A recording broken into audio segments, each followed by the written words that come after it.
আজকের এই পর্বে আমরা আলোচনা করব কীভাবে অন্তরীকরণ শেখা যায় বা ডিফারেনশিয়াল কীভাবে আমরা সহজেই শিখতে পারি। প্রাথমিক আলোচনা থেকে শুরু করব, অর্থাৎ ABCD অন্তরীকরণের ABCD বা প্রাথমিক বিষয় নিয়ে আলোচনা করব। অন্তরীকরণকে মনে করুন আমাদের একটি রাশিকে অন্তরীকরণ করতে হবে। কি করতে হবে? মনে করুন যে x পাওয়ার n কে অন্তরীকরণ করতে হবে। কাকে? x পাওয়ার n কে অন্তরীকরণ করতে হবে। এটিকে আমরা প্রকাশ করব dx দ্বারা। dx x পাওয়ার কত? n, অর্থাৎ x পাওয়ার n এই রাশিটিকে আমরা কি করব? অন্তরীকরণ করব। এর জন্য এটিকে আমরা কি দ্বারা প্রকাশ করব? dx। অন্তরীকরণের প্রতীক কি? অন্তরীকরণের প্রতীক হচ্ছে dx। x হচ্ছে x থাকার অর্থ কি? x থাকার অর্থ হচ্ছে ওই প্রদত্ত রাশিটিকে কিসের সাপেক্ষে অন্তরীকরণ? x এর সাপেক্ষে অন্তরীকরণ। প্রদত্ত রাশিটিকে কার সাপেক্ষে অন্তরীকরণ? প্রদত্ত রাশিটিকে কিসের সাপেক্ষে অন্তরীকরণ? x এর সাপেক্ষে অন্তরীকরণ। অর্থাৎ অন্তরীকরণের প্রতীক হচ্ছে dx।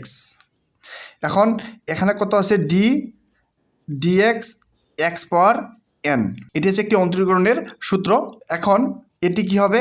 উপরে যে পাওয়ার আছে, পাওয়ার কত আছে? প্রদত্ত রাশির পাওয়ার আছে n আছে। পাওয়ার কত আছে? n। এই পাওয়ার সামনে আসবে। কোথায় আসবে? সামনে আসবে।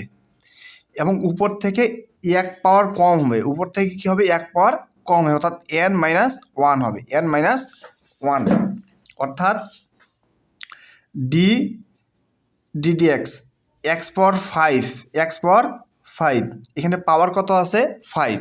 পাওয়ারটা কোথায় আসবে? পাওয়ারটা সামনে আসবে এবং x এর উপর থেকে এক পাওয়ার কম হবে।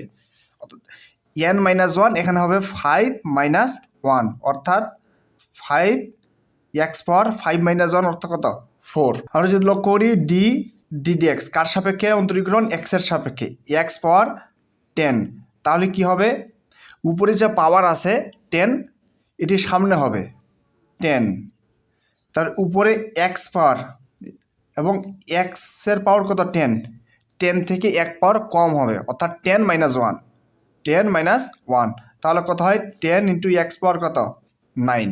সূত্রটি আমি আবার বলতেছি, dx কাকে অন্তরীকরণ করব? x পাওয়ার n কে।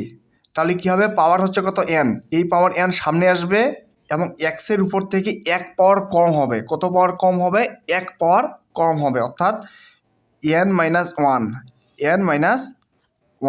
আমরা যদি লিখি dx x পাওয়ার 6, এখানে কত আছে? পাওয়ার 6। তাহলে পাওয়ার 6 কোথায় আসবে? সামনে আসবে এবং x এর উপর থেকে এক পাওয়ার কম হবে। x এর উপরে পাওয়ার হচ্ছে কত? 6। তাহলে এক পাওয়ার কম হবে। এক পাওয়ার কম হচ্ছে 6-1, তার মানে হচ্ছে কত? 5। আরও দুই একটা উদাহরণ আমরা লক্ষ্য করি। dx x পাওয়ার 9, তাহলে পাওয়ার কত? 9। পাওয়ার 9 কোথায় আসবে? সামনে আসবে এবং x এর উপর থেকে এক পাওয়ার কম হবে, অর্থাৎ 9-1 মানে হচ্ছে কত? 8। অর্থাৎ পাওয়ারটা কোথায় হবে? সামনে হবে এবং x এর উপর থেকে এক পাওয়ার কম হবে। আরও একটা উদাহরণ লক্ষ্য করি। dx x পাওয়ার 15, তাহলে কি হবে? পাওয়ার 15 কোথায় আসবে? সামনে হবে এবং x এর উপর থেকে এক পাওয়ার কম হবে। 15-1 তার মানে কত? 14। আবার যদি লক্ষ্য করি